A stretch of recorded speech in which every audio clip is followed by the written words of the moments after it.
12 March জাহাজটি Hormuz প্রণালীর প্রবেশমুখ থেকে প্রায় 66 নটিক্যাল মাইল দূরে পৌঁছায়, কিন্তু প্রণালীতে চলাচলে নিষেধাজ্ঞা এবং জাহাজে মিসাইল হামলার খবর পাওয়ার পর নিরাপত্তার স্বার্থে আবার আগের অবস্থানে ফিরে যায় বাংলার জয়যাত্রা। Arif Hasan, ATN news. जॉय जत्रा जो शिप है, जहाज है, साउथ एशिया का अब पहला जहाज बनने जा रहा है जो अबनाए हुर्मस से निकलकर बांग्लादेश में आएगा। दोस्तों, जॉय जत्रा बांग्लादेश का एक शिप है, जहाज है। इससे पहले एक ऑयल कंटेनर भी अबनाए हुर्मस से निकलकर बांग्लादेश में आया है। अब कहा जा रहा है कि साउथ एशिया में यह पहला जहाज बनने जा रहा है, जॉय जत्रा, जिसको अब अबनाए हुर्मस से निकलकर बांग्लादेश की तरफ आना है। अस्सलाम वालेकुम दोस्तों, मैं हूं एहसान खान और आप देख रहे हैं यूट्यूब चैनल एहसान रिएक्शन विद एहसान। मैं उम्मीद करता हूं आप जहां भी होंगे एंजॉय करते होंगे, मजे में होंगे और फिटफाट होंगे। दोस्तों, जॉय जत्रा शिप कहा जा रहा है कि अब एशिया का ये पहला जहाज बनने जा रहा है जो अबनाए हुर्मस, स्ट्रेट ऑफ हुर्मस को क्रॉस करते हुए बांग्लादेश के पानियों में घुस जाएगा, यानी बांग्लादेश में वापस आ जाएगा। आपको यह भी बताते चलें कि अबनाए हुर्मस से बांग्लादेश का ऑयल टैंकर जो जहाज था, वो जिसको लेकर आ रहा था ऑयल टैंकर, वो भी अबनाए हुर्मस को क्रॉस करके पहुंचा है। लेकिन उसके बाद ये जो जॉय जत्रा है, कहा जा रहा है ये अबनाए हुर्मस के बिल्कुल पास है। हालांकि जो ईरानियन हुकूमत है, उन्होंने पासदाराने इनकलाब ने भी इजाजत दे रखी है बांग्लादेश को कि वो गुजर सकते हैं। लेकिन जॉय जत्रा की इंतजामिया, मैनेजमेंट, वो कह रहे हैं कि भाई हम इसके ऊपर कोई रिस्क नहीं ले सकते, कोई और भी हमला कर सकता है और इल्जाम ईरान के ऊपर लगा सकता है। लेकिन कहा जा रहा है कि बहुत जल्द आप देखेंगे कि जॉय जत्रा वहां से गुजरती हुई नजर आएगी और ये साउथ एशिया की पहली शिप होगी जहां पर इंडिया को इजाजत नहीं है। आपको मैं बता रहा हूं, इंडिया के सिर्फ एक ऑयल टैंकर को गुजरने दिया है, वो भी एक्सचेंज किया है, वो भी दोस्तों बदला लिया गया है। और ईरान के 3 जो शिप थे वो उसके बदले में वापस इंडिया से लिए गए हैं। फिर जाकर अब एक इंडिया का ऑयल टैंकर गुजरने दिया, बाकी सारे वहां के वहां खड़े हैं।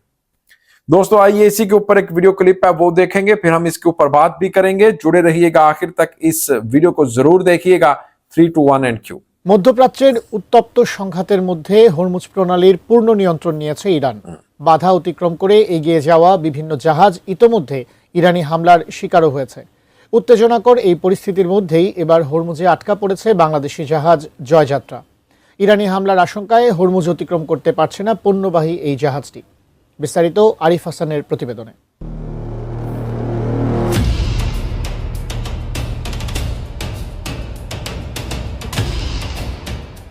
ইরান যুদ্ধের আগুনে পুড়ছে মধ্যপ্রাচ্য, অস্থির হয়ে উঠেছে বৈশ্বিক জ্বালানি বাজার।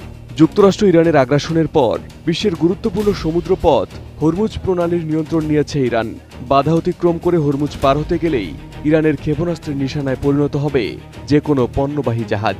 গত 28 ফেব্রুয়ারি সংঘাত শুরুর পর থেকে হরমুজ, ওমান উপসাগর ও আরব সাগরে যুক্তরাষ্ট্র, ইসরায়েল ও তাদের মিত্র দেশগুলোর সাথে সম্পর্কিত অন্তত 18টি জাহাজে ইরানের হামলা চালানোর খবর পাওয়া গেছে। এদিকে মধ্যপ্রাচ্যে চলমান এই উত্তেজনার মধ্যে হরমুজ প্রণালীতে আটকে পড়েছে বাংলাদেশ শিপিং কর্পোরেশনের জাহাজ এমভি বাংলার জয়যাত্রা। ইরানের বিরুদ্ধে যুক্তরাষ্ট্র, ইসরায়েলের যৌথ হামলা শুরু হওয়ার পর বর্তমানে নিরাপত্তাজনিত কারণে জাহাজটি ওই এলাকায় অবস্থান করছে।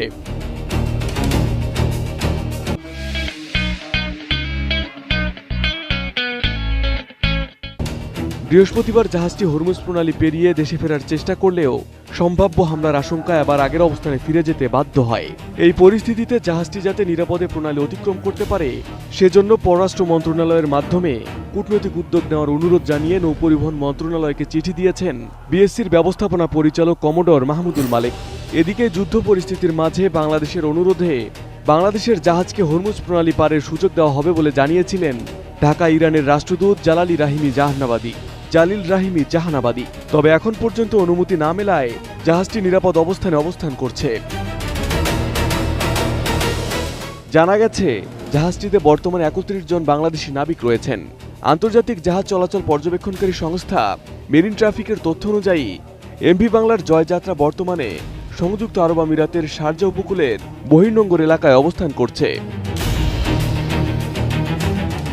বিএসসি জানিয়েছে, ভারত থেকে পণ্য নিয়ে গত 2 ফেব্রুয়ারি হরমুজ প্রণালী অতিক্রম করে পারস্য উপসাগরে প্রবেশ করে জাহাজটি। পরে কাতারের একটি বন্দর থেকে স্টিল কয়েল বোঝাই করে 27 ফেব্রুয়ারি সংযুক্ত আরব আমিরাতের জেবেল আলী বন্দরে পৌঁছায়। এদিকে ইরানে হামলা শুরু হলে মধ্যপ্রাচ্যের বিভিন্ন এলাকায় দ্রুত সংঘাত ছড়িয়ে পড়লে হামলার মধ্যেই কুয়েতের একটি বন্দরে নতুন করে পণ্য বোঝাই করার সূচি ছিল জাহাজটির। তবে নিরাপত্তা ঝুঁকি বিবেচনায় দ্রুত জাহাজটিকে দেশে ফিরিয়ে আনার সিদ্ধান্ত নেয় বিএসসি। এই সিদ্ধান্ত অনুযায়ী 12 মার্চ জাহাজটি হরমুজ প্রণালীর প্রবেশমুখ থেকে প্রায় 66 নটিক্যাল মাইল দূরে পৌঁছায়। কিন্তু প্রণালীতে চলাচলে নিষেধাজ্ঞা এবং জাহাজে মিসাইল হামলার খবর পাওয়ার পর নিরাপত্তার স্বার্থে আবার আগের অবস্থানে ফিরে যায় বাংলার জয়যাত্রা। तो दोस्तों, आपने ये वीडियो देखी है किस तरह से जनाब अब बांग्लादेश की जॉय जत्रा शिप अब अपनाए हुर्मस क्रॉस करने जा रही है। और अब आप देखें, बर्तानिया, अमेरिका, नेटो कंट्रीज के सारे मुमालिक, उसमें फ्रांस है, अब जर्मनी को देख लें, इटली को देख लें, पेरिस को देख लें, सब ने हाथ खड़े कर दिए हैं। सब कह रहे हैं कि भाई हमारे बस की बात नहीं है, हम अमेरिका की जंग का हिस्सा नहीं बन सकते, हम इजराइल के साथ खड़े नहीं हैं, हम अमेरिका के साथ खड़े नहीं हैं। ये हाल है अमेरिका की। लेकिन अपनाए हरमस इस वक्त हॉट केक है, लेकिन वहां से गुजरना बहुत मुश्किल है। लेकिन वहां से कोई नहीं गुजर रहा, सिर्फ बांग्लादेश गुजर रहा है। मैं कहता हूं कि एक बड़ी बात है, बांग्लादेश की बड़ी अचीवमेंट है, बांग्लादेश ने बड़ी कामयाबी हासिल की है। दोस्तों, आपका क्या कहना है इस वीडियो को लेकर के बताइएगा कमेंट सेक्शन में। मिलेंगे आपसे नेक्स्ट वीडियो में, तब तक के लिए अल्लाह हाफिज।